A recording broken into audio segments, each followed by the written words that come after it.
diante do pecado do homem. O capítulo 1, a partir do verso 18, Paulo está falando aos gentios, tá? Na sua totalidade. Agora no capítulo 2, Paulo vai falar aos religiosos, aos judeus. Por isso aqui ele já vai colocar a questão da lei, né? Ele já vai usar algumas palavras aqui que estão ligadas à religião. Capítulo 2, Romanos, a partir do verso 1. Portanto, és indesculpável, ó homem, quando julgas quem quer que sejas, porque no que julgas a outro, a ti mesmo te condenas, pois praticas as próprias coisas que condenas. Bem sabemos que o juízo de Deus é segundo a verdade contra os que praticam tais coisas. Tu, ó homem que condena os que praticam tais coisas e faz as mesmas, pensas que te livrarás do juízo de Deus? Ou desprezas a riqueza da sua bondade e tolerância e longanimidade, ignorando que a bondade de Deus é que te conduz ao arrependimento? Mas segundo a tua dureza, o coração impenitente, acumulas contra ti mesmo ira para o dia da ira e da revelação do justo juízo de Deus, que retribuirá a cada um segundo o seu procedimento, a vida eterna aos que, perseverando em fazer o bem, procuram glória, honra e incorruptibilidade, mas ira e indignação aos facciosos que desobedecem à verdade e obedecem à injustiça. Tribulação e angústia virão sobre a alma de qualquer homem que faz o mal, ao judeu primeiro e também ao grego. Glória, porém, e honra e paz a todo aquele que pratica o bem, ao judeu primeiro e também ao grego, porque para com Deus não há acepção de pessoas. Parar um pouquinho aqui para nós só darmos uma explicação aqui. Paulo agora se dirige aos judeus, por quê? Porque os judeus eles entendiam o seguinte: esse juízo não vem sobre nós, né? Porque nós temos o conhecimento, nós temos a lei, né? E nós somos o povo que Deus chamou para revelar o verdadeiro Deus às outras nações. Porém, Paulo está dizendo aqui que naquilo que os judeus condenavam os gentios, em outras áreas eles praticavam também algum tipo de pecado. Então Paulo começa a tratar aqui a questão do pecado religioso. O que é o pecado religioso? O pecado religioso é o pecado que ele é cometido no âmbito do conhecimento religioso, do conhecimento da religião. E é o caso aqui dos judeus. Então Paulo aqui está trazendo algumas acusações em relação justamente, olha, vocês condenam eles, mas naquilo que vocês condenam, vocês praticam. Então essa condenação é contra vocês também, né? E ele diz aqui que o juízo de Deus é segundo a verdade contra os que praticam tais coisas. Quer dizer, o juízo é contra aqueles que praticam o mal e contra aqueles que também condenam o mal, mas que fazem outro tipo de mal. A verdade é que Paulo está confrontando os judeus por eles se colocarem numa posição de que eles não têm culpa nenhuma, né? Apenas eles estavam apontando para os gentios. Verso 3 diz assim: tu, homem que condena os que praticam tais coisas e faz as mesmas, pensa que te livrarás do juízo de Deus? Porque havia esse pensamento, né? Nós somos o povo de Deus, nós somos o povo escolhido, né? Então o juízo não é para nós. E Paulo dizia muito pelo contrário, porque o juízo é para todos aqueles que praticam o mal, seja ele gentil, não judeu, ou judeu, tá?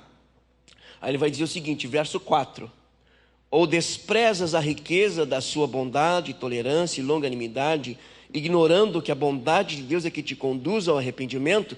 Qual que era o pensamento aqui?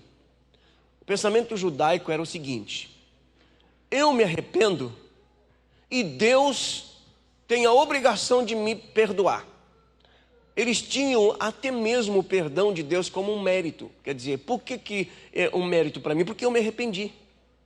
Só que Paulo diz, só que não é bem assim. Você só se arrepende porque a bondade de Deus te leva ao arrependimento. O arrependimento, irmãos, não é apenas uma atitude da vontade, do arbítrio do homem. O arrependimento é uma ação que começa em Deus. Se não fosse a bondade de Deus, nenhum homem se arrependeria. O arrependimento é uma ação do Espírito de Deus. Nós respondemos a esta ação, sem dúvida. Mas o simples fato de eu querer me arrepender, ou decidir por arrepender, isso deve ser fruto da ação de Deus em nós. Então eles pensavam o seguinte: não, eu me arrependo, e porque eu me arrependo, Deus tem que me perdoar. Paulo diz: não. Deus nunca vai estar numa posição de devedor. Quem deve somos nós. E por isso Paulo diz: olha, a bondade de Deus é que te conduz ao arrependimento. Se você se arrepende, agradeça a Deus, porque é uma ação de Deus na sua vida. Uma ação que você responde, logicamente, porém, ela tem início em Deus. Os irmãos entendem isso ou não? Então ele está respondendo aqui, verso 5: mas, segundo a tua dureza e coração impenitente, acumulas contra ti mesmo ira para o dia da ira e da revelação do justo juízo de Deus. Paulo está dizendo aqui que há um dia marcado por Deus em que todos estarão diante dele. E aqueles que acumulam ira para o dia da ira sofrerão o juízo de Deus. O que é acumular ira para o dia da ira? É não se arrepender. É acumular pecado sobre pecado, mal sobre mal, injustiça sobre injustiça. E isso vai acumular ira para o dia da ira, ok? Sim, arrependimento é uma mudança, tá? Exatamente. Quando que eu digo para Deus que eu estou arrependido? Quando eu não faço mais, ou procuro não fazer mais, na dependência do poder do Espírito, tá? Então eles estavam acumulando ira para o dia da ira, por causa de continuar no pecado e na injustiça. Notem, queridos, que Paulo diz no verso 6 que retribuirá cada um segundo o seu procedimento. A vida eterna aos que, perseverando em fazer o bem, procuram glória, honra e incorruptibilidade, mas ira e indignação aos facciosos que desobedecem à verdade e obedecem à injustiça. Tribulação e angústia virão sobre a alma de qualquer homem que faz o mal, ao judeu primeiro e também o grego. Glória, porém, e honra e paz a todo aquele que pratica o bem, ao judeu primeiro e também ao grego. Porque para com Deus não há acepção de pessoas. O contexto aqui, queridos, é juízo, é justiça, é questão moral. Deus não faz acepção de pessoas, no sentido de que o que ele está dizendo? Olha, o que é pecado para o gentil é pecado para o judeu. Pecado não é uma questão de cultura, irmãos. Pecado é uma questão de princípio que vem de Deus. É o que Deus diz que é pecado. Não é a cultura judaica ou a cultura dos gentios que vai determinar o que é pecado. Deus determina o que é pecado. Aqui é um absoluto. Pecado não é uma questão cultural. É um princípio que Deus estabelece. Se Deus diz que é pecado para o judeu, é pecado para o gentil. Não, mas lá com os judeus é diferente. A cultura não é uma questão de cultura, é uma questão moral. Os irmãos entendem isso? Porque hoje tem uma linha que diz, não, depende da cultura, né? Naquela cultura pode, na nossa já não pode. Não, pecado é uma questão absoluta. Se antes era pecado e hoje não é mais, então nunca foi pecado. Quer ver? Eu vou dar um exemplo para você. Se hoje não é pecado as irmãs usarem calça comprida, então nunca foi pecado. Você está entendendo ou não? Nunca foi. Tornou-se pecado por uma interpretação equivocada do texto sagrado.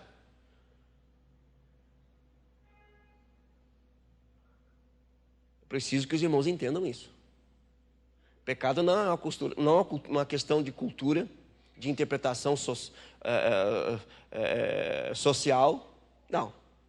É o que Deus diz. Se Deus diz que é, porque é. Se Deus diz que não é, não é. Não, mas nós entendemos assim, não. Não é questão de nós entendermos assim. É o que Deus diz. Por isso o texto está dizendo aqui, ó, nesse sentido não há acepção. Se o judeu peca, ele vai ser julgado pelo seu pecado. O gentio da mesma forma. Né? Então ele coloca todo mundo. Paulo está trazendo um raciocínio aqui, porque nós vamos chegar no capítulo 3, aí nós vamos entender, todos pecaram. Tanto judeus como gentios. Cada um pecou dentro da revelação que tinha. É isso que Paulo está trazendo aqui. Por isso que Deus é justo. Infligir o juízo contra o pecador, não só contra o pecado.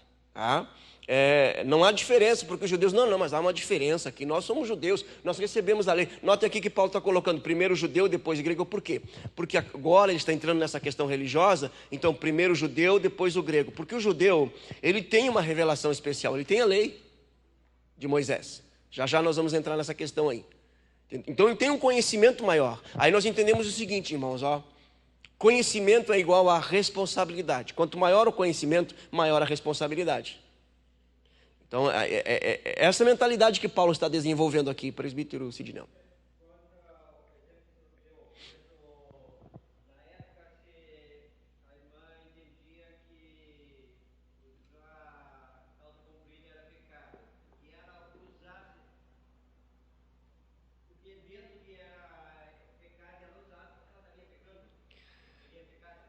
Dentro daquilo. Ok, aí ela não, lógico, isso eu achei que ninguém ia perguntar justamente, porque é o seguinte, ó, bom, uma vez que foi ensinado, né, que fora ensinado assim, que era pecado, isso na verdade era um dogma, né, não uma doutrina. Uma doutrina é um princípio absoluto, o dogma é uma interpretação, né, de algo que está na palavra de Deus, uma interpretação, digamos assim, de uma liderança, de uma mentalidade que lidera, que conduz. Então se torna um dogma. Tá? Essa é a diferença, doutrina e dogma. Bom, foi ensinado assim. E se ela entende que é pecado. Se ela realmente colocar a calça comprida, e sabendo que não pode, nisso ela está pecando, até o conhecimento que ela tem, o entendimento que ela tem, sim. Contrário também, por exemplo, se, por exemplo, outras irmãs, não, eu não vejo que não é pecado, eu olhei na Bíblia, isso não é pecado, isso é uma interpretação, né, dentro de um segmento denominacional, né, mas eu vejo que, biblicamente, isso não é pecado. Né? Bom, mas se a sua consciência diz que é pecado ainda, e ela quebrar esse princípio, ela pecar contra a sua consciência, ela vai pecar. Por quê? Porque eu preciso entender, queridos, que antes de eu fazer ou deixar de fazer, eu tenho que ter um entendimento, uma compreensão. Eu não posso impor sobre mim o que é certo, o que é errado, antes de ter um entendimento claro daquilo. Porque eu posso ferir a minha consciência. Tá? Eu não quero entrar em detalhes aqui, só para dar outro exemplo, a questão, por exemplo, de tomar um cálice de vinho. O que a Bíblia diz? Bom, a Bíblia diz que eu não posso me embriagar. Tá? Aí os favoráveis que pode tomar, bom, eu não posso me embriagar, então eu posso tomar um pouco. Os contrários, não pode tomar nem um pouco, porque você não se embriaga de uma vez só, você começa tomando aos pouquinhos, aquela coisa. Esses são os argumentos, né, das duas pontas. O que a Bíblia diz? A Bíblia diz que eu não posso me embriagar. Tá? Bom, então, é isso que a Bíblia diz. Porém, no Estatuto e Regimento Interno da Igreja, diz que nós não podemos, como membros da Igreja Metodista Wesleyana, nós não podemos ingerir bebida alcoólica de nenhum tipo, nenhuma instância. Não pode. Está lá. Aí alguém diz assim, mas isso não está na Bíblia. Sim, mas está no regimento da igreja. Aí entra o que o presbítero está colocando. Se a orientação da liderança e a lei que rege a igreja também está dizendo que não, e eu faço, então eu peco contra um princípio de autoridade estabelecido. Vocês não estão entendendo? Porque, biblicamente falando, eu não posso me embriagar. Agora, por outro lado também, quando entra nesse assunto, bom, se eu entendo que um cálice de vinho não é pecado, mas a minha irmã aqui entende e ela entende, ela vê dessa forma, se eu escandalizar ela, eu não peco por causa do cálice, eu peco por causa da falta de amor para com ela, porque no entendimento dela, se ela me vê ou saber que eu bebo um cálice de vinho, para ela é pecado. Eu estou ferindo a consciência dela. Aí Paulo vai dizer, por causa da consciência, digo, não da tua, mas do teu irmão. Aí tornou-se pecado. Então nós temos que analisar, quando se trata de alguma coisa, o que a Bíblia diz. A partir daí, bom, a Bíblia tem algumas coisas que ela se cala. Por exemplo, ela não diz, não, você não pode beber um cálice de vinho. Não, ela não pode se embriagar. A partir daí ela se cala. Não se cala? Se cala. Só que existem algumas orientações que aí o apóstolo Paulo, orientando a igreja, ele vai dizer assim, bom, você tem que ver primeiro, isso, a sua prática, a sua decisão, ela vai promover edificação? Ela não vai escandalizar? Porque eu tenho que pensar no corpo. Eu não tenho que pensar só em mim. Eu não tenho que me preocupar só com a minha consciência. Eu tenho que me preocupar com a consciência do meu irmão. Em outra oportunidade nós falamos aqui que todos nós temos níveis de conhecimento e de entendimento e nós temos que respeitar isso. Bom, um tempo atrás eu achava que beber um cálice de vinho era pecado. Hoje eu tenho entendimento que não é. Mas nem por isso eu vou fazer apologia a isto, ou vou incentivar, ou vou instigar o irmão, que eu descubro que lá que o irmão, ele só para olhar para a garrafa de vinho para ele já é pecado, já é coisa do diabo, e aí eu vou instigar ele. Eu não posso fazer isso porque eu não estou agindo em amor. Eu vou estar pecando. Então nós temos que trazer sempre, queridos, o entendimento e a compreensão. Eu tenho que ser convencido pelo Espírito de Deus, ou pela palavra de Deus através do Espírito. E isso trazer para a minha prática de vida. Os irmãos entendem isso, queridos? Por isso que é necessário nós sempre fazermos a pergunta, o que a Bíblia diz? O que a Bíblia diz? A Bíblia diz isso. Bom, então eu tenho que procurar ter esse entendimento do que a Bíblia está dizendo. O que a palavra de Deus está dizendo sobre esse assunto.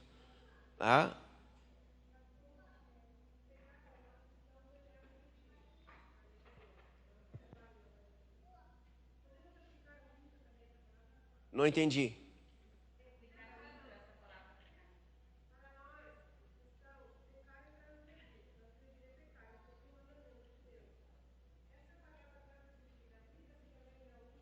Sim, sim. Mas ele conhece. E eu vou agora. Claro que a irmã está. Essa pergunta é oportuna, lógico. Agora nós vamos ver aqui, capítulo 2. Ele conhece? Ele conhece. Quer ver que ele conhece? A lei da natureza já é um nível de conhecimento. E aí todos nós estamos inseridos, tá? É um nível de conhecimento de Deus e nós seremos julgados por esse nível de conhecimento. Revelação de Deus pela natureza. Todos os homens têm, tá? E só por esse nível de conhecimento, Paulo já diz que eles são indesculpáveis. Bom, agora, capítulo 2, a partir do verso 12. Assim, pois, todos os que pecaram sem lei, também sem lei perecerão. E todos os que com lei pecaram mediante lei serão julgados. Bom, os que não tiveram a lei de Moisés, eles pecaram dentro da revelação que eles tinham. Porque eles negaram a revelação que eles tinham. Agora, mais a revelação da natureza, da criação revela a Deus, né? O conhecimento pela natureza. E agora tem a lei de Moisés. São mais duas coisas. Bom, os judeus vão pecar duas vezes. Revelação de Deus pela natureza e agora pela lei. Agora vejam só, queridos. Segue o texto, verso 13. Porque os simples ouvidores da lei não são justos diante de Deus, mas os que praticam a lei hão de ser justificados. Quando, pois, os gentios que não têm lei procedem por natureza, é nato, de conformidade com a lei, não tendo lei, servem eles de lei para si mesmos. Estes mostram a norma da lei gravada no seu coração, testemunhando-lhes também a consciência e os seus pensamentos mutuamente, acusando-se ou defendendo-se, no dia em que Deus, por meio de Cristo Jesus, julgar os segredos dos homens, de conformidade com o meu evangelho. Bom, o que Paulo está dizendo aqui? Aqueles que não receberam a lei de Moisés, eles têm essa lei gravada no coração. Todo homem nasce sabendo que há um só Deus.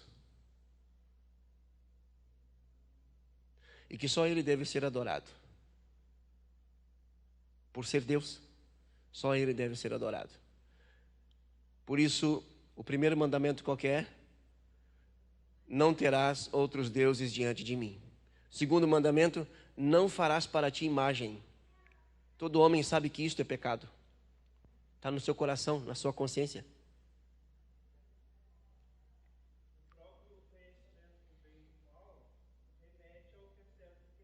Ok? A consciência, lei gravada no coração. Não precisa estar escrito não matarás para saber que matar é errado. Não precisa estar escrito 6 dias trabalharás e no 7º descansarás. Porque o homem não é uma máquina. Então eles sabem. Porque Deus seria injusto. Como que Deus vai pedir de nós algo que nós não temos? Como é que Deus vai nos julgar pelo conhecimento que nós não temos? Todos serão julgados pelo conhecimento que têm. Agora você pensa comigo. Paulo fala aos gentios que tinham o conhecimento de Deus através da natureza, da criação. Eles rejeitaram esse conhecimento, Paulo diz que eles são indesculpáveis. Agora vem para os judeus, que têm a criação, a lei e também agora a consciência. Eles rejeitam isso. Bom, onde que Paulo quer chegar?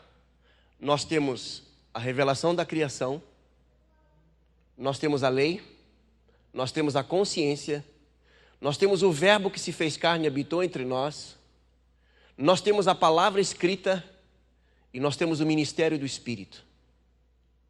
Se eles, só com a revelação da criação, rejeitando essa revelação, já eram indesculpáveis, o que resta para nós? Será que teremos desculpas? Não temos. Quanto maior o conhecimento, maior a responsabilidade. É isso que Paulo está dizendo. Por isso que Deus é justo. Você tem a revelação da natureza, você tem a sua consciência, você tem a lei, você tem o verbo que se fez carne, você tem a palavra escrita e o ministério do Espírito. A pregação da igreja. Por isso que não existe inocente, irmãos. Ninguém vai chegar naquele dia, eu nunca ouvi, mas você vai ser julgado porque você sabe. Você vai ser julgado pelo conhecimento que você tem. Ninguém vai chegar naquele dia e vai dizer, olha, eu não sei de nada, nem sei porque eu estou aqui, não sei de onde vim, nem sei para onde vou. Sou totalmente inocente.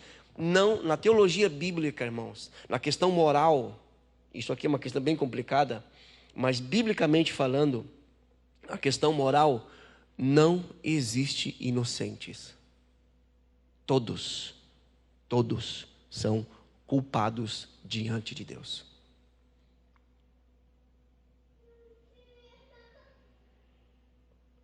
Por isso que em tempo oportuno sentei com Daniel e conversei com ele. Sobre a necessidade de ele realmente se arrepender e tomar uma decisão em relação a Cristo. Isso ele tinha uns 5 anos de idade. 4.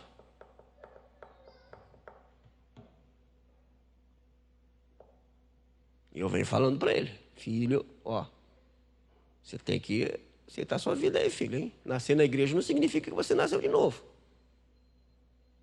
Você precisa rever isso aí.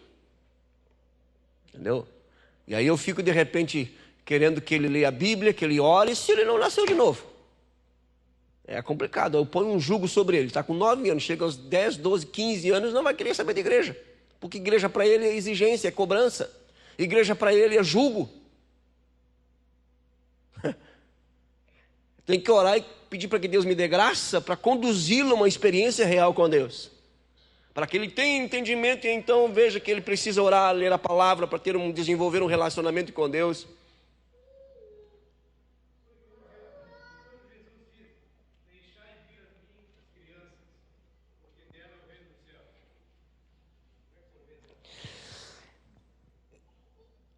Essa declaração, ela é favorável.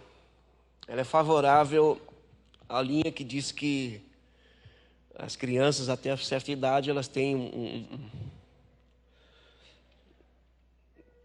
uma inocência de que elas não conseguem discernir entre o bem e o mal, né? E isso é um fato, né? Porém, isso não tira a culpa delas, né? Porque a lei está lá.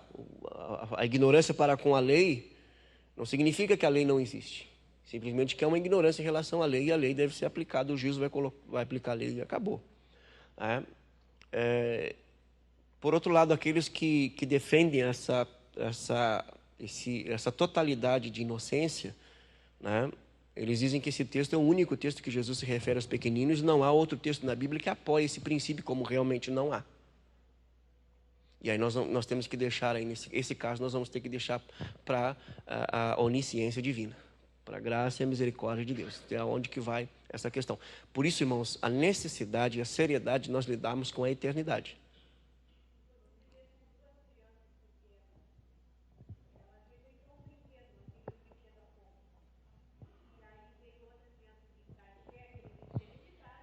Sim, é a sua natureza. Filho de Adão, não tem jeito. Por isso.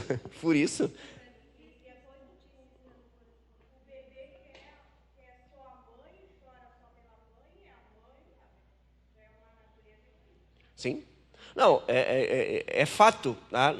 Todo homem nasce. Nós vamos ver agora aqui, porque Paulo está conduzindo tanto gentios como judeus a esse pensamento. Entendeu? Não há inocentes. Bom, não tem só o caso das crianças aí, até uma certa idade. Tem o caso também daquelas pessoas que nascem, elas não têm capacidade, né, mental de responder à consciência de certo e errado. Então isso fica a critério de Deus. Tá? Fica a critério de Deus. Tá?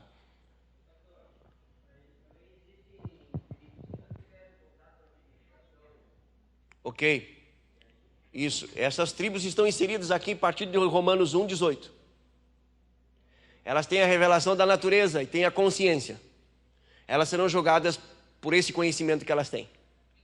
O que não tira a nossa responsabilidade de sair e levar o evangelho a todas as nações, né? Mas caso aconteça, né, civilizações não alcançadas nesse sentido, né, serão julgados pelo conhecimento que eles têm, a revelação de Deus pela natureza e pela consciência, porque o homem ele tem a imagem de Deus em si. Ele é a imagem e semelhança de Deus, mesmo que o pecado tenha afetado, né, essa imagem e semelhança, porém o pecado não destruiu, ao ponto de o homem não ter consciência de Deus, né, e consciência do que é certo e que é errado. Ok? Isso não há possibilidade de existir, queridos.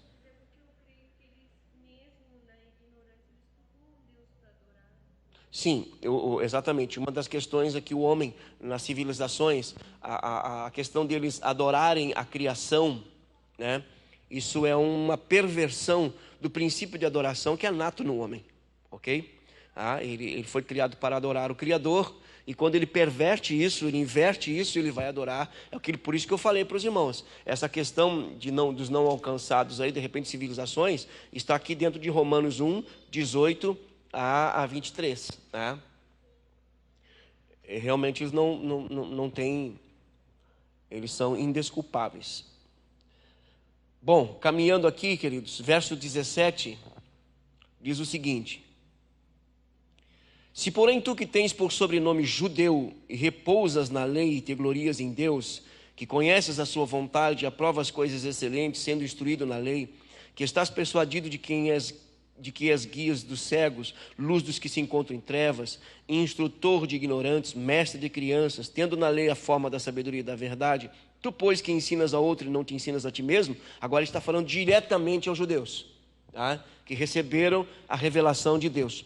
Tu pregas que não deve furtar e furtas, dizes que não deve cometer adultério e cometes, abomina os ídolos e lhes derrubas os templos. Tu que te glorias na lei, desonra a Deus pela transgressão da lei, pois como está escrito, o nome de Deus é blasfemado entre os gentios por vossa causa. Tá? Então aqui ele vai falando direto para os judeus que estavam se justificando por terem recebido a lei, serem o povo da aliança e achando que Deus ia ter um tratamento diferente para com eles. E Paulo vai dizer que não, Deus coloca todos debaixo do pecado.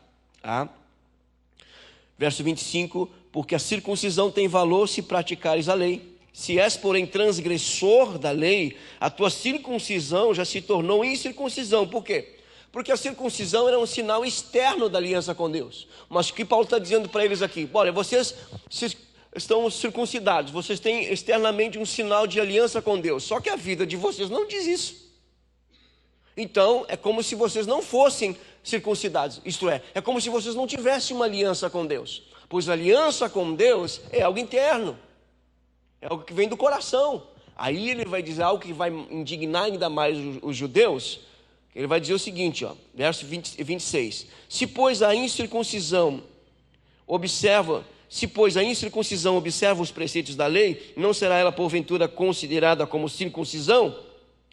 E se aquele que é incircunciso por natureza cumpre a lei, certamente ele te julgará a ti, que não obstante a letra e a circuncisão é transgressor da lei. Porque não é judeu quem ou apenas exteriormente, nem é circuncisão a que é somente na carne. Porém, judeu é aquele que é o interiormente, e circuncisão a que é do coração, no espírito, não segundo a letra, e cujo louvor não procede de homens, mas de Deus. Isso aqui indignou muito os judeus, porque Paulo diz, olha, se o gentil, que não é circuncidado, ele cumpre a lei, ele na verdade tem a circuncisão, e na verdade, o que Paulo está dizendo, ele na verdade tem uma aliança com Deus, e tu não tens. Porque Paulo traz isso para o âmbito moral, para a questão de vida. Não apenas um ritual. Nós podemos fazer uma aplicação aqui, por exemplo, do batismo. Batismo nas águas. O batismo nas águas deve ser um testemunho público da nova vida em Cristo? Deve, mas às vezes não é. Para alguns, às vezes, apenas um banho. Um ritual. Não mudou nada. Dá para se aplicar aqui a mesma coisa. Tá? Agora vejam que Paulo começa agora a mudar o seu, caminhar para o fim do seu argumento, em que todos estão debaixo da condenação. Capítulo 3, verso 9 em diante. Tá? Verso 9 em diante diz assim: que se conclui? Temos nós qualquer vantagem, nós judeus? Não, de forma nenhuma, pois já temos demonstrado que todos, tanto judeus como gregos, estão debaixo do pecado. Pecado, tá? É a natureza. Como está escrito, não há justo nenhum sequer. Não há quem entenda, não há quem busque a Deus, todos se extraviaram, a uma se fizeram inúteis, não há quem faça o bem, não há nenhum sequer. A garganta deles é sepulcro aberto, com a língua urda engano, veneno de víbora está nos seus lábios. A boca eles a têm cheia de maldição e de amargura. São os seus pés velozes para derramar sangue, nos seus caminhos a destruição e miséria. Desconheceram o caminho da paz. Não há temor de Deus diante de seus olhos. Este é o quadro de todo homem. Todo filho de Adão, esta é a realidade da sua natureza. Ele nasce assim. Tanto judeu como gentil. Todo filho de Adão tem essa marca aqui. O pecado. Tá? Verso 19. Ora, sabemos que tudo o que a lei diz, aos que vivem na lei o diz, para que se cale toda a boca e todo mundo seja culpável perante Deus.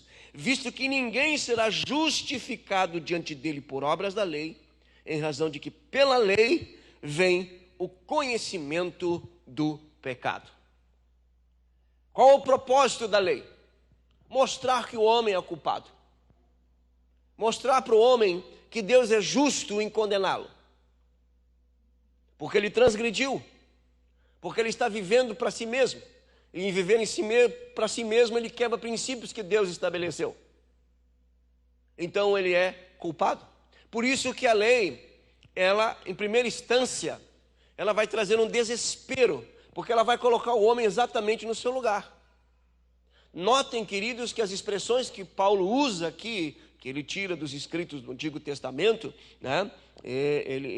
Não há justo nenhum sequer. Justo aqui no sentido de que possa se justificar a si mesmo. Obter a justificação de Deus, o perdão de Deus por si mesmo. É nesse sentido. Tá? Porque se você pega esse versículo aqui, não há justo nenhum sequer, aí você vai lá para Tiago, e Tiago diz assim, a oração do justo pode muito seus efeitos. Bom, mas se não há nenhum justo, então não tem oração eficaz. Parece uma contradição. Só que o contexto aqui de Romanos é um e de Tiago é outro. O contexto aqui de Romanos é que Paulo está colocando todos na mesma situação. Ninguém pode se justificar diante de Deus. Perante Deus, todos os filhos de Adão são culpados. E por serem culpados, devem ser destinados à perdição eterna. É isso que nós merecemos de um justo Deus, ou de um Deus justo. Todos nós merecemos isso. O que merecemos, diante da justiça de Deus, a condenação eterna, irmãos. É isso que merecemos. Agora, Paulo está colocando aqui essa realidade. Todos, tanto gentios como judeus. A única exceção, o verbo que se fez carne. O descendente da mulher, Cristo Jesus. Todo filho de Adão nasce nessa condição. E por isso ele precisa se arrepender. É por causa disso. Deixa eu falar uma coisa para vocês aqui que de repente vai confundir, mas eu preciso falar para você ter um entendimento. Olha só. A pessoa tem que vir para Cristo porque ela tem que deixar de fumar, tem que deixar de beber, tem que deixar de mentir. Você acha sinceramente que as pessoas precisam de Jesus para deixar de fumar? Sinceramente. Para deixar de beber? Para deixar de mentir? Elas não precisam de Jesus para isso, irmãos. É lógico que uma experiência com Cristo isso muda. Pelo menos deveria. Mas não é por causa disso. É porque elas estão em condição de inimigos de Deus. A sua natureza é contra Deus.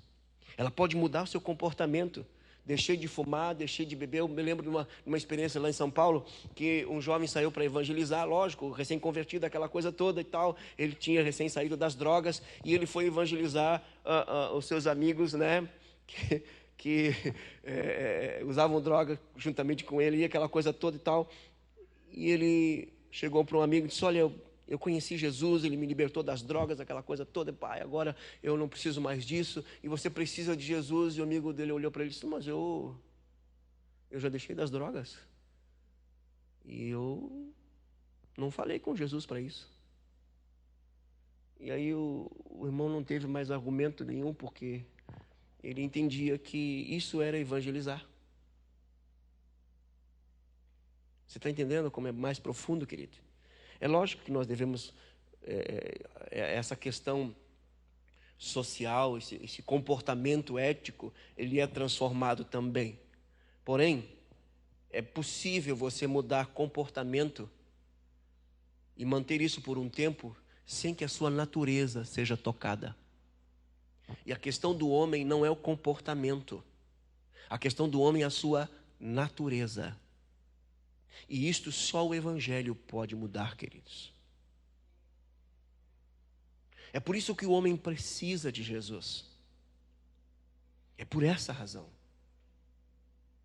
O homem pode se tornar um religioso, ele pode seguir um segmento religioso qualquer, ele pode se tornar um budista, ele pode se tornar um Hare Krishna, ele pode se tornar um judeu, ele pode se tornar um islâmico, ele vai ter disciplina, vai ter coisas lá que vão ser proibidas. Ele vai mudar o seu comportamento, a sua ética. Ele vai passar a tratar melhor a esposa, os filhos, né? Nos negócios ele vai começar a ser mais ético, mais correto. Mas a sua natureza Se ela está intocável, ela não foi tocada, ele continua digno de condenação aos olhos de Deus. E é isso que nós, como igreja, precisamos entender, porque é isso que a Bíblia diz, irmãos. É isso que a Bíblia diz. Qualquer segmento, queridos, pode mudar a ética, o comportamento do homem, mas somente o Evangelho muda a sua natureza. E por isso que nós temos que começar a evangelizar, sabe como? Com a lei. Porque é a lei que vai dizer para o homem por que ele está condenado. E por que Deus é justo em jogá-lo no inferno.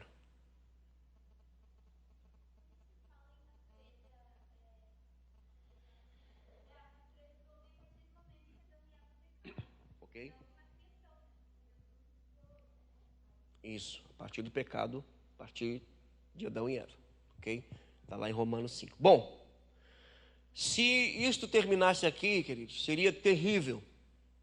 Deus continuaria totalmente justo e teria, na sua justiça, o dever de aplicar o juízo sobre todos.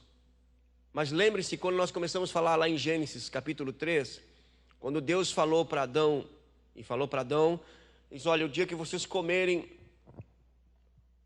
do fruto do conhecimento do bem e do mal, o que ia acontecer com eles? Vocês vão morrer. Eles morreram? Imediatamente após o pecado, não? Comeu a fruta ali e morreu? Não. Por quê? Porque antes, queridos, do juízo, há um tempo de misericórdia. Deus seria simplesmente justo, mas o texto aqui em Romanos diz que ele é justo e justificador. Então ele vai ter que agora justificar, para salvar o pecador, ele vai ter que tornar o pecador, declarar o pecador culpado, vai ter que declará-lo justo, como se nunca tivesse transgredido a lei. Só que Deus é totalmente justo. Alguém tem que pagar o preço desse pecado, dessa iniquidade, dessa transgressão. Por quê? Porque o salário do pecado é a morte, alguém tem que morrer. Bom, para que o pecador não morra no seu pecado e seja lançado no inferno, o que Deus fez? Ele matou seu filho. Ele matou Jesus. Foi isso que Deus fez. Cumpre-se Isaías 53. Agradou ao Senhor moê-lo.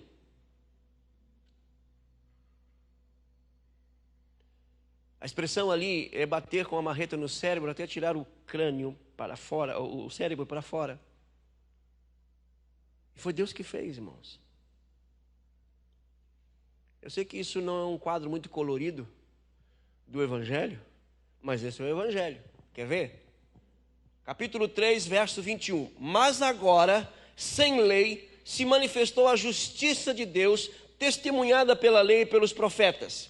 Justiça de Deus mediante a fé em Jesus Cristo, para todos e sobre todos os que creem. Porque não há distinção, pois todos pecaram e carecem da glória de Deus, da presença de Deus. Aí vai dizer, sendo justificados gratuitamente por sua graça, mediante a redenção que há em Cristo Jesus, a quem Deus propôs no seu sangue, como propiciação mediante a fé, para manifestar a sua justiça, por ter Deus, na sua tolerância, deixado impunes os pecados anteriormente cometidos, tendo em vista a manifestação da sua justiça no tempo presente, para ele mesmo ser justo e o justificador daquele que tem fé em Jesus. De que maneira a justiça de Deus se manifestou? Cristo, a segunda pessoa da Trindade, se fez carne, encarnação do Verbo, a palavra se fez carne, Cristo nasce sem pecado, ele é gerado, não é criado, Ele é gerado pelo Espírito Santo no ventre de Maria, nasce, tá? Assume o seu ministério, mas o propósito maior de Cristo é descer da glória, crescer como homem e subir no Calvário. Foi para isso que Cristo veio. O propósito maior da vinda de Cristo é esse. Na cruz, Cristo se faz pecado no meu e no seu lugar, e se faz maldição no meu e no seu lugar. Isso significa, queridos, que Cristo assume a culpa de todos os filhos de Adão, e todos os pecados deles vêm sobre Cristo. No Getsemane, Jesus diz assim, na sua oração por 3 vezes: Pai, se possível, afasta de mim este cálice. Porém, seja feita a tua vontade, nem a minha, não a minha. Qual o cálice que Jesus está falando ali? O cálice da ira de Deus. A ira de Deus por quê? Por causa do pecado. Então, quando Jesus, ele no Getsemane, ele tem um peso sobre si, seu psicológico, seu emocional, ao ponto das gotas de suor se tornarem gotas de sangue, que é a pressão emocional, não eram os cravos. Irmãos, nós temos que entender que Cristo não foi o primeiro mártir. Cristo não foi mártir. O que é um mártir? Mártir é aquele que morre pela causa. Cristo se entregou. Ele não é um mártir. O primeiro mártir da igreja primitiva foi Estevão. Cristo se entregou. Ele veio para isso. A morte de Jesus é o diferencial da morte de Cristo em relação aos mártires que até hoje estão morrendo por causa do Evangelho, é que Cristo veio para isso. E Ele se entregou para isso. Ele veio para isso. Ele deu a sua vida, ninguém tirou, Ele deu. Ele entregou a sua vida. Então, o temor de Cristo naquele momento no Getsemane não era tanto escravos, porque se nós olharmos para esse lado sentimental, queridos, então qualquer outra pessoa poderia ter morrido também. E os que estão morrendo hoje nos nossos dias por amor a Cristo, os pais vendo seus filhos serem assassinados na sua frente por causa de Cristo, é muito mais do que isso, irmãos. O filme lá a Paixão de Cristo, a mensagem ali, ela é bastante forte. Só que Jesus, quando ele diz, afasta de mim este cálice, ele não estava pensando nos cravos, ele não estava pensando na lança que atravessou, nas suas costas que foram literalmente rasgadas. Era a ira de Deus sobre ele. O que Cristo levou em consideração no Getsemane, hoje muitos desconsideram, em nome de um Deus que é só amor, que é só bondade. Tem pastor dizendo aí hoje que, não, no final Deus vai perdoar até o diabo, porque Deus é amor.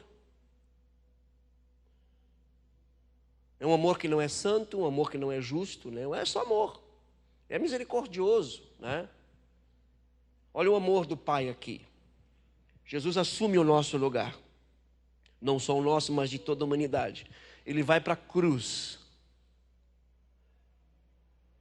E uma das declarações mais terríveis de Jesus na cruz: Pai, por que me abandonaste? Por que me deixaste? Porque o nosso pecado estava sobre ele. A nossa culpa, a nossa condenação, queridos. O texto diz o seguinte aqui, que a justiça de Deus se manifesta, sendo justificado, versículo 24, gratuitamente, por sua graça. O que significa esse texto? Esse texto aqui, há uma expressão que Jesus diz assim, que ele nos amou, simplesmente nos amou. É graça de Deus, gratuitamente. Nós não fizemos nada para merecer isso, queridos. E ainda que tentássemos fazer, teria valor nenhum. Porque tudo que nasce do pecado desonra a Deus. Mesmo que sejam coisas feitas para Deus ou em nome de Deus, mas se nasce no pecado, é abominação diante de Deus. O cordeiro tinha que ser sem mácula, sem pecado. Cristo nunca pecou, então ele vai para o Calvário, assume a nossa culpa, o nosso pecado. Deus, ali o Pai, derrama a sua ira sobre o Filho. O salário que deveria ser pago a nós é dado para o Filho que nunca pecou. O Pai aplica a sentença que era para nós. Aí Pedro diz o seguinte: o cordeiro que foi morto desde a fundação do mundo, por isso que não imediatamente Adão e Eva morreram. Porque Deus não foi pego de surpresa. Deus sabia que eu ia pecar. Só nós não sabíamos. Lógico que Deus sabia, irmãos. Por isso que o cordeiro é morto antes da fundação do mundo, ou desde a fundação do mundo. A graça de Deus, a misericórdia de Deus é aplicada aqui. Em virtude disso, a sua graça é derramada. Agora nós temos que crer que Cristo morreu no nosso lugar, e o nosso pecado foi colocado sobre Cristo, e Deus, o Pai, pega a justiça de Cristo e coloca sobre nós. A Bíblia chama isso de imputação, é colocar sobre. Deus pega o nosso pecado, coloca sobre o Filho, e pega a justiça do Filho e coloca sobre nós. E Ele nos declara justos. Foi isso que aconteceu. O texto diz assim, a quem Deus propôs, verso 25, no seu sangue como propiciação. Propiciar é tornar favorável. Ora, estávamos debaixo da ira de Deus por causa do pecado. O propiciatório era a tampa da arca, onde eram feitos sacrifícios, ali o derramamento de sangue. O sangue era derramado para aplacar a ira. Deus aplaca a sua ira, infligindo juízo sobre o seu Filho na cruz. Por isso que o sacrifício de Cristo é perfeito e foi feito de uma única só vez. Uma vez, não vai acontecer de novo, irmãos. Cristo não vai voltar, vai vir para morrer de novo. Agora ele vem como juiz. Agora ele vem como o justo juiz. Ele não vai vir para morrer de novo. Ele já morreu. Por isso que quando ele fala acerca do ministério do Espírito Santo, ele diz assim: o Espírito Santo, quando ele vier, convencerá o mundo do pecado, da justiça e do juízo. Do pecado porque não crê em mim, da justiça porque eu vou para o Pai e não me verei mais. Quer dizer, eu já cumpri. A obra redentora, a obra para a salvação já foi feita, ele não vai fazer de novo. Cristo não vai vir para morrer de novo. Ele vem agora para julgar. E aqui ele vai fazer separação. Aqueles que creem e aqueles que não creem. Isto é, aqueles que se arrependem e aqueles que não se arrependem. Os que não se arrependem sofrerão o justo juízo de Deus. A ira de Deus será derramada. Aqueles que se arrependem, ao invés da ira, a manifestação da sua graça e do seu amor. Isto é evangelho. Cristo assumiu o nosso lugar. Ele se tornou, ele foi a propiciação. O sangue de Cristo na cruz, a vida de Cristo na cruz, tornou Deus favorável para conosco. Por isso que hoje nós podemos chegar com confiança, como diz o autor aos Hebreus. Que confiança? Em Cristo Jesus. A nossa confiança está em Cristo. E isto mostra, queridos, a seriedade e a gravidade do pecado. Todo pecado ele é cometido contra Deus. E aqui está a gravidade de todo pecado, de toda prática pecaminosa. É contra Deus. A seriedade. Deus leva a sério, tão a sério o pecado, que o seu Filho que nunca pecou, mas assumiu o pecado da humanidade, o Pai derramou a sua ira sobre ele. Aí nós entendemos Romanos, por exemplo, que diz que é o lado bom, mas também tem o outro lado. Romanos, capítulo 8, se não me foge a memória, diz o texto assim, Romanos 8, versículo 32. Aquele que não poupou o seu próprio Filho antes, por todos nós o entregou, porventura não nos dará graciosamente com ele todas as coisas? Irmão, se Deus não poupou o seu próprio Filho, que nunca pecou, né? Você acha que ele vai poupar pecadores não arrependidos?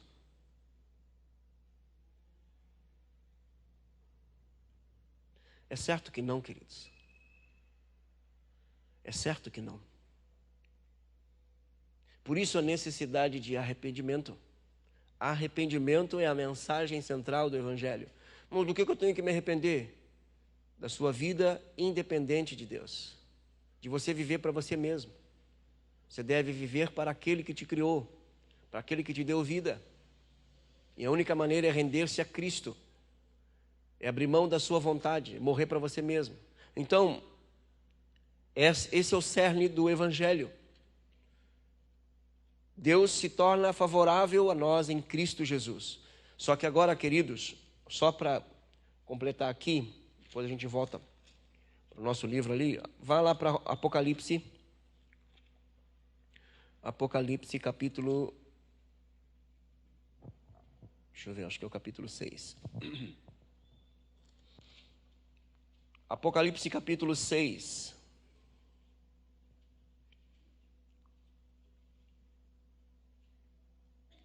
Versículo 12. Apocalipse 6, 12 em diante. Vi quando o cordeiro abriu o sexto selo e sobreveio grande terremoto. O sol se tornou negro como um saco de crina, a lua toda como sangue. As estrelas do céu caíram pela terra, como a figueira quando abalada por vento forte deixa cair os seus figos verdes. E o céu recolheu-se como um pergaminho quando se enrola. Então, todos os montes e ilhas foram movidos do seu lugar. Os reis da terra, os grandes, os comandantes, os ricos, os poderosos, e todo escravo e todo livre se esconderam nas cavernas, nos penhascos dos montes, e disseram aos montes e aos rochedos: caí sobre nós e escondei-nos da face daquele que se assenta no trono e da ira do Cordeiro, porque chegou o grande dia da ira deles. E quem é que pode suster-se, manter-se de pé? Cristo não vem para morrer de novo, queridos. Ele vem agora para aplicar o juízo. Por isso que a boa nova do Evangelho é que em Cristo nós temos o perdão. Em Cristo Deus nos declara justos. Em Cristo nós temos a reconciliação. Em Cristo nós deixamos de ser inimigos de Deus e passamos a ser filhos de Deus.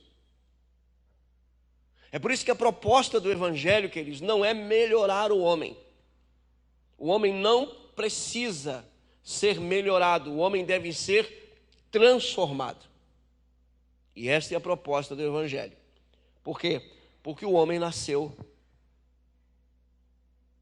em pecado e a única coisa que ele sabe fazer por excelência é pecar.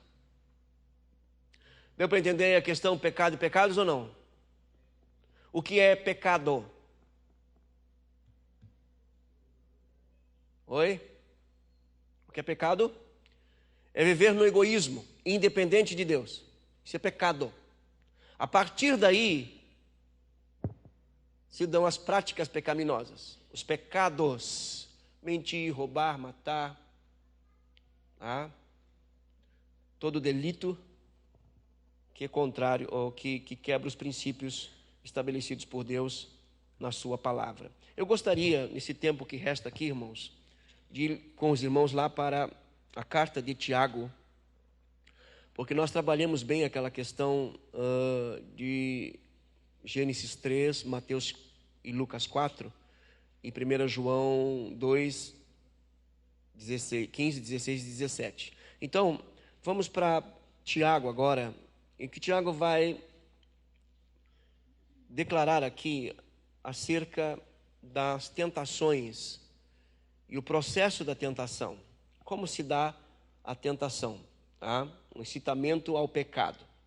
Porque tentação e provação são sinônimos. Então, quando você vê essa palavra aqui, Tiago capítulo 1, você vai ver ali Tiago capítulo 1, por exemplo, no verso 2 diz assim: meus irmãos, tende por motivo de toda alegria o passardes por várias provações. Provação aqui ou tentação aqui nesse contexto tá? É a prova da fé, da confiança e da dependência em Deus. A partir do versículo 13, ele usa a mesma palavra, tentação ou provação, agora no sentido de incitamento ao pecado. Por isso que quando nós temos uma palavra semelhante, nós temos que traduzi-la ou interpretá-la dentro do contexto a qual ela está inserida, tá? Então, no versículo 2 ao 12, tentação, provação, se refere à fidelidade a Deus, à nossa fé em Deus. Do versículo 13 ao versículo 15 é um incitamento ao pecado, ok? Olha o que diz o texto, Tiago capítulo 1, verso 13 em diante.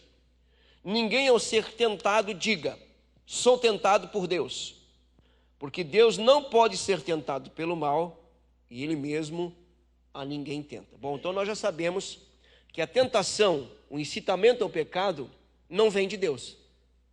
Deus não nos incita ao pecado. É o que o texto diz aqui. Ele pode permitir? Pode. Mas Ele nos incitar ao pecado? Não. Bom, então de onde que vem a tentação? Qual a fonte de toda a tentação? Será que é o diabo? O mundo? Tiago vai responder, diz o seguinte, verso 14. Ao contrário, cada um é tentado pela sua própria.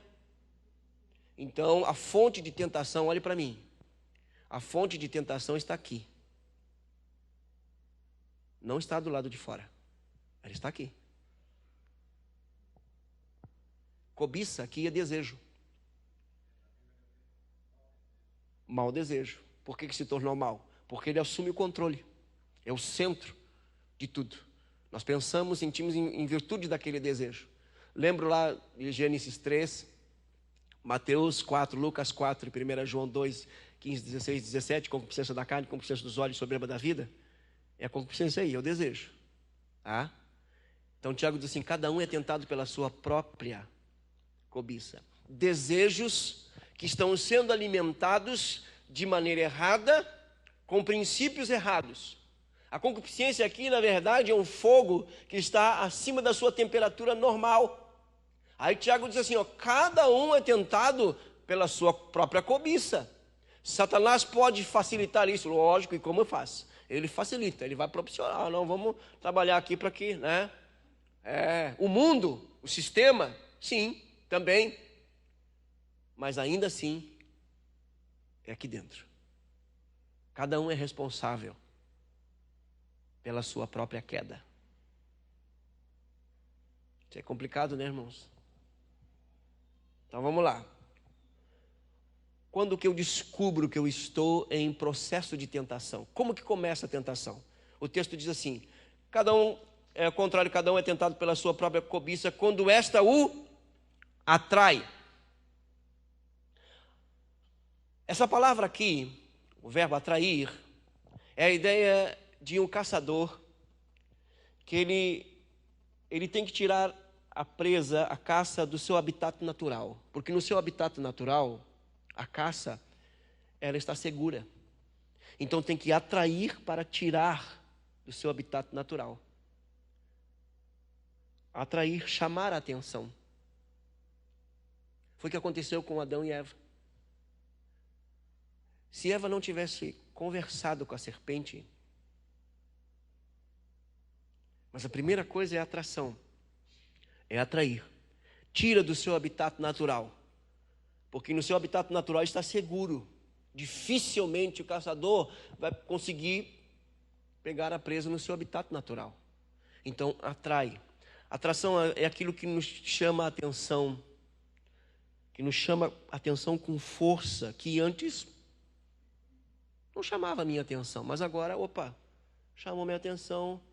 E eu comecei a pensar na possibilidade, de repente, não tem ninguém vendo, ninguém vai ficar sabendo.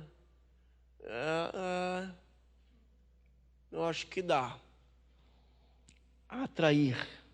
Quando eu estou sendo atraído para aquilo que é contrário às Escrituras, deu-se início a um processo que a Bíblia chama de tentação.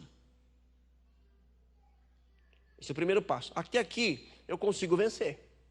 Isso aqui está me chamando a atenção, vou mudar de caminho. está me atraindo com força, não vou ver mais, não vou ouvir mais, não vou falar mais sobre isso, não vou mais por esse caminho. Bom, essa é a prudência, a sabedoria, tá? Segundo passo, quando esta o atrai e seduz. A sedução aqui é um envolvimento das emoções com o propósito de cegar a mente, porque a mente é pesar valores, certo ou errado, o que disse o diácono ali, né, Ademir, certo ou errado. Então as emoções, elas começam a ser atiçadas. E sentimentos e emoções, é só sentimentos e emoções, eles são fortalecidos ou enfraquecidos, eles não pesam valor. Emoção não pesa valor, sentimento não pesa valor. Fecha os olhos, o negócio é sentir prazer. Agora a razão não. Mas isso aqui está certo? E o resultado? Então a sedução é um envolvimento emocional com o propósito de neutralizar a capacidade de discernir entre o certo e o errado. Aqui já entra um processo um pouco mais complicado, mas ainda assim é possível. Você já lidou com uma situação de conversar com alguém e dizer, não, mas olha, mas isso aí que você está querendo fazer não está certo. Não, mas é por isso, a pessoa está envolvida emocionalmente, é difícil de convencê-la. Sedução. Ela já deu o primeiro passo, ela saiu do seu habitat natural, ela foi atraída, cedeu àquela atração e agora está sendo envolvida emocionalmente. Como que se envolve? Como é que se dá a sedução, irmãos? É colocar todas as emoções e os sentimentos em relação àquela situação. É alimentar sentimentos e emoções em favor daquilo que está me atraindo. Os irmãos estão entendendo? Não preciso de ser mais claro aqui ou não. Só não precisamos entender isso aqui. Que tem muita gente que já está no processo de tentação desde que nasceu, até hoje não saiu. Porque não consegue discernir isso. E acha que está bem. Envolvimento, queridos. Envolvimento emocional. O terceiro passo. Versículo 15. Então, a cobiça, o desejo que atraiu, que foi alimentado pelas emoções e sentimentos ao ponto de neutralizar a razão, depois de haver concebido. O que é conceber?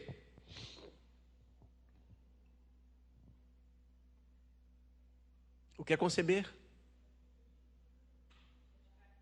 Oi? Não praticou ainda? Gerar. Decidir. Gerou. Concebeu. Está grávida. Está lá. Ele não praticou ainda. Não praticou. Não praticou ainda. E nesse caso aqui, quando chega nesse ponto, não tem mais volta. Concebeu. Aceitou. Decidiu. Vou fazer. Não, mas está errado. Não, mas eu vou fazer igual. Mas há uma consequência, mas eu vou fazer igual. Eu quero fazer. Vou fazer. Mas olha, não, mas eu vou fazer. Mas vai envolver, não, mas eu vou fazer igual. Eu vou fazer. Concebeu. Concebeu.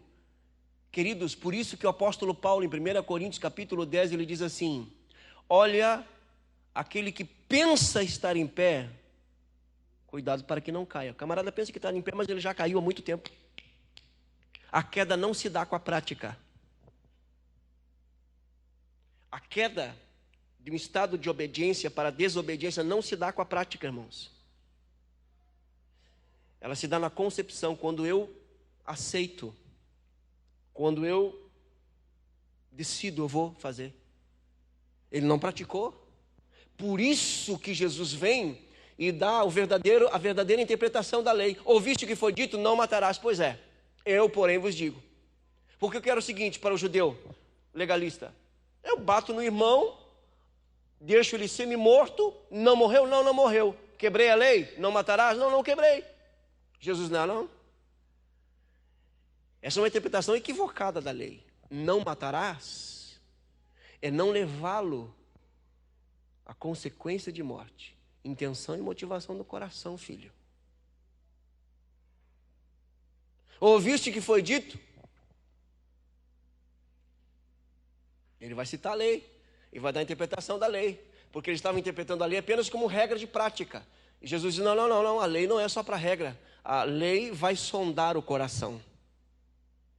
A lei vai sondar a intenção do coração. Não praticou aqui, irmãos, e já caiu. Atrai, seduz. Aí então, depois de haver concebido, diz o texto, dá à luz o pecado. Deu à luz o pecado. Se manifestou, trouxe à luz. Nasceu o pecado. Praticou. Mas ele já caiu. Os irmãos percebem essa diferença ou não? Ele não praticou ainda, mas já caiu. Dá à luz o pecado. E aí vai dizer o seguinte: e o pecado, uma vez consumado, praticado, todo o processo gera morte, separação. Separação de Deus, separação do povo de Deus, separação das coisas de Deus. Esse é o processo. Como é que eu lido com isso, queridos? O salmista nos ajuda. Sonda-me, ó Deus, e conhece meu coração.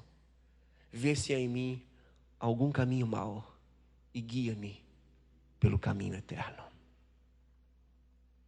Sondar o nosso coração. Irmãos, diante desta verdade aqui, desse processo, há muitos que pensam que não caíram porque simplesmente não praticaram, mas já estão caídos porque já conceberam. Já está concebido. É uma questão de tempo. É uma questão de oportunidade. E vai praticar. Por isso que nós precisamos constantemente da confrontação das Escrituras. Spurgeon dizia o seguinte: não leia a Bíblia a seu favor, leia a Bíblia contra você. Leia a Bíblia contra você. Deixe que a Bíblia fale o que realmente ela está dizendo, o que ela está falando. Deixe ela falar o que ela está falando realmente. Se deixe sondar pelo Espírito de Deus. Porque, queridos, é a nossa cobiça. Eu posso colocar, eu pequei também, né? Também a minha esposa foi falar aquele negócio lá e eu pequei, né?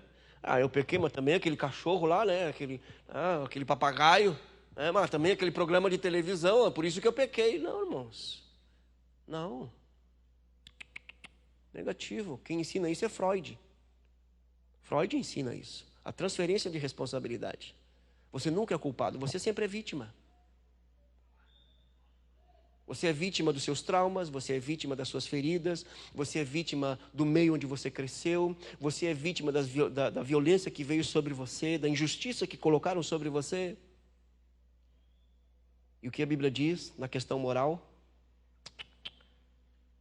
Não existe vítima. O que existe são culpados. E como que eu resolvo isso? Arrependimento. Arrependimento. E por isso, queridos, que o processo de santificação é um trabalhar constante do Espírito de Deus no nosso interior. Quando eu estou sendo atraído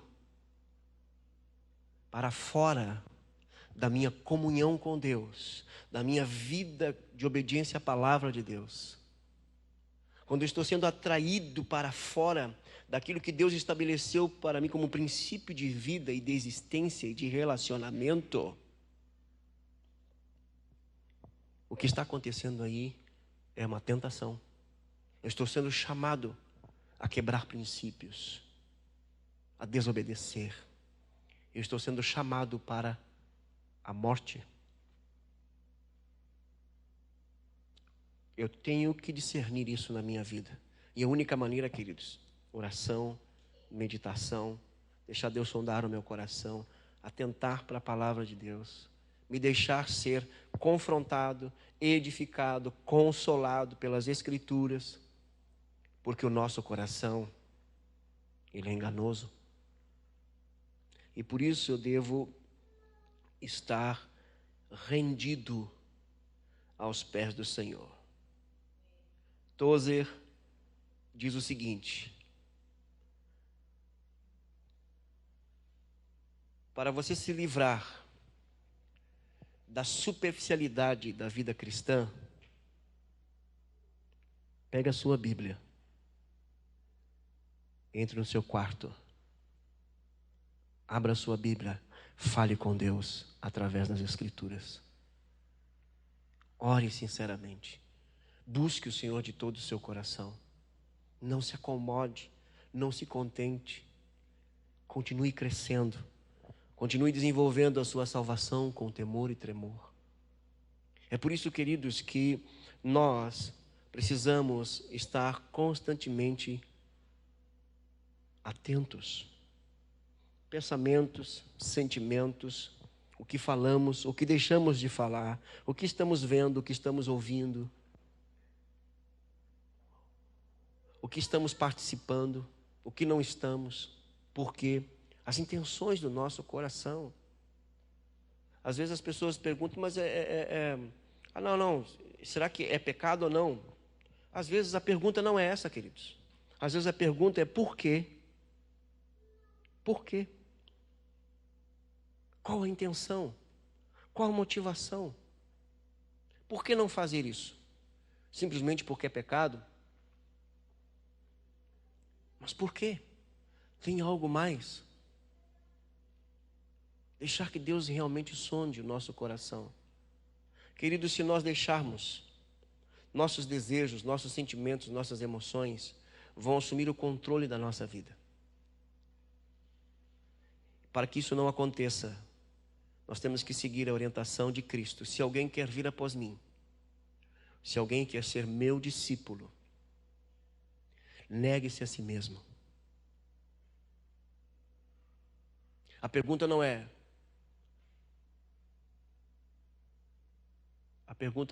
vai me fazer feliz? Ou vai me deixar triste? A pergunta é, agrada ao Senhor? É reto aos olhos de Deus? Glorifica ao Senhor? Essa deve ser a nossa pergunta, queridos. Porque tudo que glorifica a Deus torna-se em gozo e alegria para nós. O sentido real da vida. O maior sermão já pregado pelo maior pregador que já existiu, o Sermão do Monte, começa: bem-aventurado, feliz, muito feliz. Bem-aventurados que choram, ou bem-aventurados os pobres de espírito, bem-aventurados que choram, bem-aventurados os mansos, os misericordiosos, os pacificadores, os limpos de coração. Bem-aventurados perseguidos por causa da justiça, os perseguidos por causa do meu nome. O sermão do reino começa falando da verdadeira felicidade, que não é um estado de espírito, mas é um estado de natureza regenerada. Feche seus olhos, curve sua cabeça.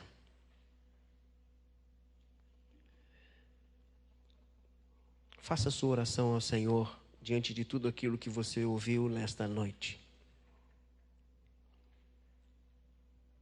A seriedade do pecado aos olhos de Deus, ao ponto de Ele derramar a sua ira sobre o seu Filho que nunca pecou. O amor, a graça e a misericórdia de Deus para conosco. As Escrituras dizem que Deus prova o seu amor para conosco pelo fato de ter Cristo morrido por nós, sendo nós ainda pecadores.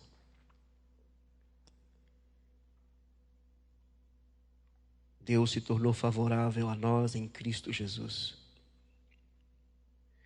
porque Cristo se fez pecado e maldição em nosso lugar. Se porventura estamos sendo atraídos para fora do lugar onde Deus nos colocou, que é a nossa vida com Ele, de comunhão com Ele, de intimidade com Ele, de obediência à Sua palavra. Se porventura nossos sentidos, nossas emoções estão sendo envolvidos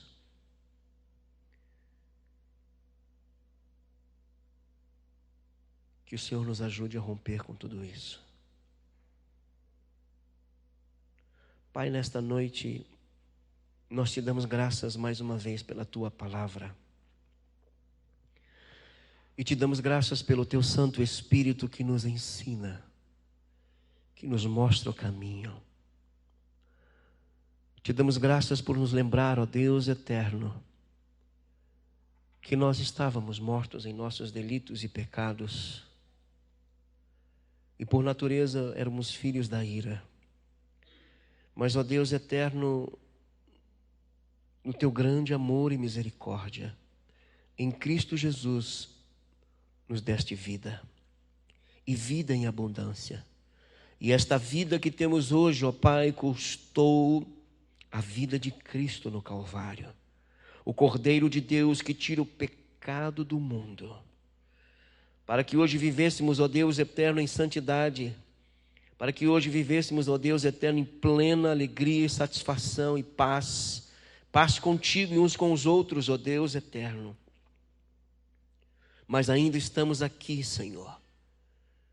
Habitamos num corpo, ó Deus eterno, onde habita o pecado. Habitamos num mundo caído, Senhor. Habitamos num lugar onde há tentações, há provações, há adversidades, ó Deus eterno. Onde há um trabalhar intenso do mal, das trevas, para nos afastar de Ti. Para nos tirar, ó Deus, da comunhão contigo, Senhor. E o nosso maior inimigo não está, Senhor, do lado de fora, mas do lado de dentro. Nós acabamos de ouvir isso através da Tua palavra, Senhor. Pelo Teu Espírito e a luz da Tua palavra, ensina-nos a lidar, ó Deus eterno, com o nosso mundo interior. Com o nosso coração, ó Deus, que é enganoso. Mas Tu, ó Deus, o esquadrinha, Tu conhece, Tu sonda, Senhor. Tenhamos, ó Deus eterno, esta disposição constante de deixar que o Senhor venha sondar o nosso coração e mostrar a nós a realidade a qual ele se encontra, ó Deus. E nos concede a graça do quebrantamento, da contrição, do arrependimento genuíno e verdadeiro. Para que não venhamos a nos enganar a outros, ó Deus eterno, mas estar cientes e conscientes, ó Deus eterno, de que fomos resgatados, ó Pai, das trevas para a Tua maravilhosa luz, para permanecermos em Cristo até que Ele venha, para estarmos para sempre contigo e recebermos um novo corpo e adentrarmos um novo céu, uma nova terra, onde não mais haverá tentações, onde não mais haverá provações, onde não mais haverá sofrimento, onde não mais haverá pecado, desobediência, Senhor, mas estaremos para sempre contigo, vivendo em plena comunhão, santidade, obediência, gozo e paz inefável. Ajuda-nos, abre os nossos olhos, destapa os nossos ouvidos, quebranta o nosso coração, Senhor. Faz o que for preciso, mas dá-nos um coração contrito e sincero diante de Ti, Senhor. Não permita, Senhor, que porventura venhamos um segundo sequer brincar com a nossa eternidade. Obrigado por Tua graça e misericórdia. Obrigado pela boa obra que Tu iniciaste em nossas vidas, obra esta que Tu és fiel para completá-la até o dia do Senhor Jesus Cristo. Nós oramos gratos no nome de Cristo. Amém e amém.